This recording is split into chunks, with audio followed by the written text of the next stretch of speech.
the negative part of this conversation in our physical and emotional life, which psychologically affect us. And that's why we call ourselves women survivors leaders, because we are always surviving on top of crisis, due to crisis management, due to listening to all these stories of fellow women. We are not the same. I'm not the same with somebody that is every day sharing birthday party, listening to good news, and is in this world where everything seems to be nice. Even if there's no crisis around me, inside me is a box of issues, but I release at two levels. I release to myself, and I release back by a response. And for me, I am a person who practices open door policy. You saw in my office, I don't lock my office. Anybody who comes to see me, they don't need appointment. Everybody comes and I look at them and I make sure I attend to them each time they arrive. If we are growing up, it's important as an organization to do one thing and do it very well, and let it create a niche for your organization, that you put all the resources in that particular intervention. So why did you start that organization? What was your vision? Does it align to the vision of the people you want to support? Every Monday we have a Monday coordination meeting because we have different projects. So it's going to be a busy week for me because I have to go to the Switzerland embassy in Nairobi and get my visa, because the months ahead I'm going to be doing a lot of advocacy work in Sweden and then in Switzerland. Again, this same week when I fly back, I have to come back to Gulu around 27th, but I am also supposed to participate in a workshop in Kampala on the 30th and 31st, so I will have to go back again to Kampala for UPR, Uganda Periodic Review meetings. Here we are renting, and it's quite expensive. Way back in 2004, when we just started from a very humble background and a mango tree, we are doing a really pressurized kind of work, and every day getting to the grassroots.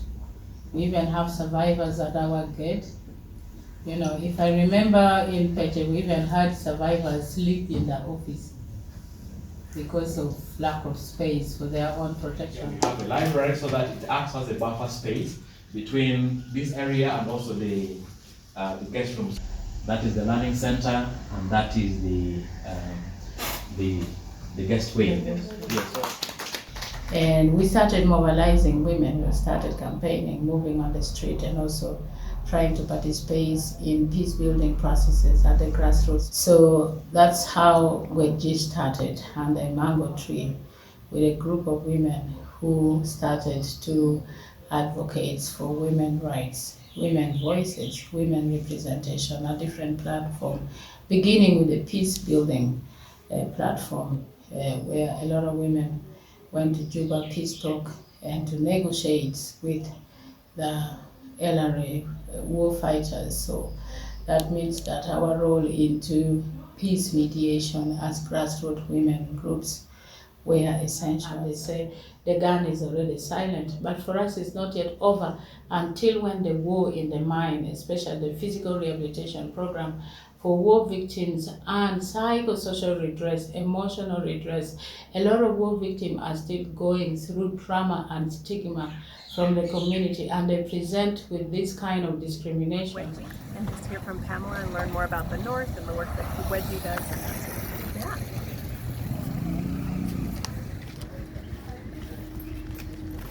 We have some global health students, raise your hands. Wow. We have some social work students, raise your hand. For us in northern Uganda, if you want to have an equitable livelihood, you have to have land. You want to send your kids to school, you need to have land. You want to increase on your well-being and health, you need to have some land. The children heading households because they are orphans and vulnerable kids, and you find that they are taking care of other siblings. A girl of 10 years moving with fruits on their head, walking around, What is her security? What is her safety? Oh, sukari. Oh, obema chamane. Okay. So it's exactly what I'm telling you, the unpaid care burden. Like for her now, she's been buying rice and she's going to cook for dinner. So everything around care burden, responsibility, all that is seen as if it is a work for women. Moreover, that takes away women time from their own time to rest, but also to do some work and also to do the things that benefit them. You know, a lot of women in the villages, even if they don't have office work, they could be learning skills and like knitting tablecloths, craft work, knitting basket, something that adds value to you and gives you more income and resources, but they don't have that time. They are completely based on their work is garden, cooking food, caregiving, taking care of children. Everything is on that same woman. And that's the thing that we do. We have over 400 male role model men now. And we try to speak to them to understand what gender equality is all about. It's not just about the woman, but how can you also become responsible to take care of your housework and house chores? So you find that some of the men completely were transformed. They take care of their children, like taking children for antenatal care and visit in the health facility, following up a child in school, and supporting some work for the wife at home. So the man told the medical doctor that I used to ignore my family, but let me tell you, I will be in this hospital until when my son is well. Ask, where are you coming from? What part of a human being are you? Then the man said, you know what, I am trained by GWED-G, unity and love, you know, and we are used to togetherness. We are used to taking care of each other. We are used to share things, you know. That beautiful culture that was